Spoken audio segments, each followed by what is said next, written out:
Hi everyone, my name's Cathy. Welcome to Skint Living UK. Today, I just wanted to talk about, basically lots of people are leaving their countries. Here in the UK and recently more so in the States, lots of people are leaving. They're leaving because of the Trump administration. People in the UK are leaving and have been leaving for the last few years in droves. It also reminds me, because I'm an old fart, of the 1980s when the country was in a state, apart from London and South East, of course. And basically everywhere was forgotten about, like now. And people left. I live in Liverpool, which is on the northwest coast of England. And during the 80s, literally half the population left. So the only reason I'm talking about this is because I want to sell my house this year, and I've noticed there is a lot more houses up for sale. I mean, a lot more than usual, and I'm thinking, oh, join the dots, put the two together, and people are leaving not just the city, but the country. So I looked her up, and in 2023, over 500,000 people left. 508,000 people left the UK. So I know it's the economy, but I'm also thinking people want to downsize, like myself. They want to get rid of the mortgage and maybe give the money to the kids, because the kids, grown-up kids, have got no chance of getting anything now because it's just house prices are too expensive. It's just out of reach. So I just thought, I'll have a little chat to my lovely viewers today about it. Obviously, the cost of living's the main thing, because basically I looked it up and it says it's estimated for a family just to live, to exist, pay the bills and all the rest of it. Without the rent or the mortgage, a family of four, it costs £2,200 per month. Obviously, that doesn't include London because the rent and mortgage and everything else is there. So I thought, right, so that's not through the roof, is it? So I had to look elsewhere. Spain is £1,000, Latvia 750, Italy 1,000, and Finland around 1,200. So I can understand why expats always used to move to Spain, but they're not really welcome anymore, and people don't want tourists there anymore in Spain, which I understand, because their life is being impeded by tourists and expats moving there. Also for the economy, because it's just flat, it's dead, is Brexit, because it's starting to kick in now, but we've got worse to come. So we've got lots of uncertainty and more economic pain.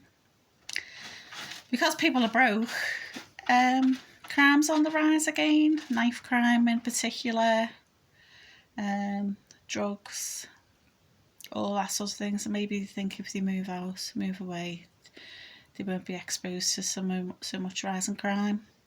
The thing that gets me particularly is the job market, because it's rubbish. They could put you through these painful, arduous interviews. I was a teacher, and it would be a whole day interview. And sometimes they give you a test. Sometimes they would put you through a panel of people asking you questions, 12 people. I had 16 people in a panel asking me, as well as teaching a lesson and basically jumping through hoops and basically getting a handwritten letter off God on a stone tablet to get the job. And often jobs these days, you can go through their painful interview process and whatever, and they don't respond, they don't get back to you. Plus as well, there's loads of rubbish jobs now, isn't there? It's like minimum wage, just rubbish. There's too much gig work out there, like Deliveroo, Just Eat, where people are working for pennies an hour, so if they don't get an order, they don't get paid. I used to do agency work, and the agency work rate of pay has not gone up since 2008, not when I used it. The teaching assistants has gone up a little bit, but the actual teachers' pay still the same since 2008. But MPs wouldn't put up with that, would they? But they're out of touch with the reality, aren't they? Because look this up, the median wage in the UK is around 43,000. MPs, as you know, get over 91,000, and to add insult to injury, they get all their expenses paid. Like Farage claims for presents, gifts to people, travel to America, because he's never in Clacton. So these people have no idea. My MP, you barely see her. I seen her in the park months ago, but that was for a photo op. It wasn't to do anything. Our ear's not changed since she's been an MP. So to be honest, and I've always made sure my kids voted, I'm not going to vote next time, because what's the point? They don't do anything. All they do is look after themselves. So talking about jobs, there's horrendous ones, isn't it? Like Amazon, the people in the fulfilment centre. There's ambulances that turn up because people are overworked. Literally because they've strained the hands, strained the back, wherever. The delivery people, both men and women, because I've had a woman delivery driver a few times. They don't have time to eat, go to the toilet. So buying from Amazon, you might save a few pence, might get next day shipping, but look at all the misery they're causing. It's modern day slavery. How anyone can buy from Amazon, I don't know. I just think they're disgusting. They get all these tax perks, all these loopholes for X, Y, and Z, and they pay either none or barely any tax. So what are they contributing to our society? Making a slave wage? Workers making slavery? Modern day slavery. So they are the benefit scroungers because they get subsidised by the government, but now the government's decided to pick on the disabled. First they went for pensions, now they pick on the disabled. Can someone explain to me how that's different from the Tories? 14 years of austerity we've put up with, and we've got a Labour Party who seem to forget the word Labour because it's meant to be for working people. Why have you not strengthened unions? Why have you not raise minimum wage properly, not by a few pence? It's just an insult. Why aren't they doing something? If you look down most high streets around the country, there's a great channel called The Wandering Turnip, and he goes round Death of the High Street, he calls it, because everywhere he goes there's no shops. Little shops can't compete with the likes of Amazon. Even big stores have gone to Debenhams. I was gutted when they were going because I used to get stuff from Debenhams online. It still has a presence online, but the stuff is rubbish now because they're run by another company. And recently WH Smith's. These are companies, and Woolies, when Woolies went, I was gutted. These companies have been around for decades, even like 100 years, and they're just gone because they're getting wiped out by these greedy beast of corporations like Amazon. Our government doesn't invest. We don't see any investments up here. It's all London. All London's gets infrastructure, new buses, new trains, and now they're getting 3 new. The airports are getting improved as well, and extra runways. Gatwick. I thought they were doing a Green Deal, but they're paying for extra plane place runways. That's not green. People are being slagged off for having a log burner and saying it's adding pollution. And then on the other hand, because Ed Miliband is doing all that, isn't the green stuff he is called. But then they're getting airports and thinking, oh, well, the economy, we want growth. How can you have growth if people have no money? People aren't going to be in the plane and flying off unless they're leaving. I don't understand it. So that sort of touches on the political uncertainty because people thought Labour would be different. They put some things in place like the tax on people for inheritance tax, but why aren't they going after royalty? Why is royalty charging the NHS and the army for storage of vehicles, for example?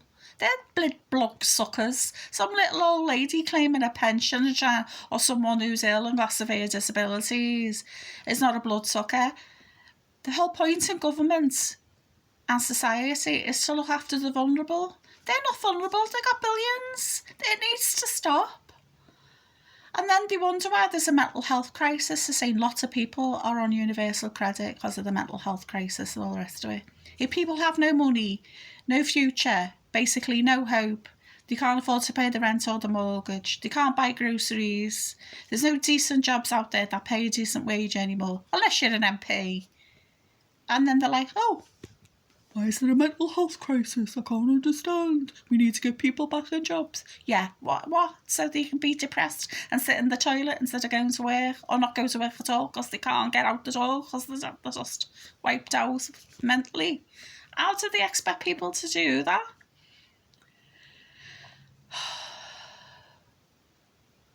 Anyway, I could totally get it why people are leaving. But I wasn't expecting that to be that much. But again, I think it's like the 80s again. People are just like, stuff this, I'm off. Have you noticed that? Is there more houses up for sale where you live? Have you noticed anybody, maybe your neighbours, that are maybe going somewhere to another country? But the thing is, lots of countries are rubbish now as well. States is in the bin. Australia's in the bin. Canada's in the bin. Bits of Europe, a little bit better. But they're... Australia, Canada, US are struggling just like we are. And we've got nutters running around who were in Parliament, like Reform, who are basically extreme right-wingers. Elon Musk fans. Look at Boris Johnson. He was kissing the Russians' bums for years and put one in the House of Lords. And don't get me started with the House of Lords. They get paid, I think it's 330, it was over £300 a day just for turning up. But someone who gets universal credit gets £396 for a month, and they're called scroungers. Whereas some fat lord who's done nothing, look at those two that Boris Johnson put in, they were 30. What on earth could they have possibly done at 30 to contribute to society? But anyway, that's enough of me moaning. I just basically wanted to say, I think there's loads of people putting their houses up because A, either they can't afford it, B, they want to just like get some money and use the money to either give to the kids or maybe just bugger off completely. Let me know what you think in the comments below. That's enough for me moaning today, and I hope you're well and look after you and yours. Thanks so much for watching. I do appreciate it, and thanks for all the lovely comments. I've had some really lovely comments over the last month or so. It's just lovely. It's so nice. Bye for now.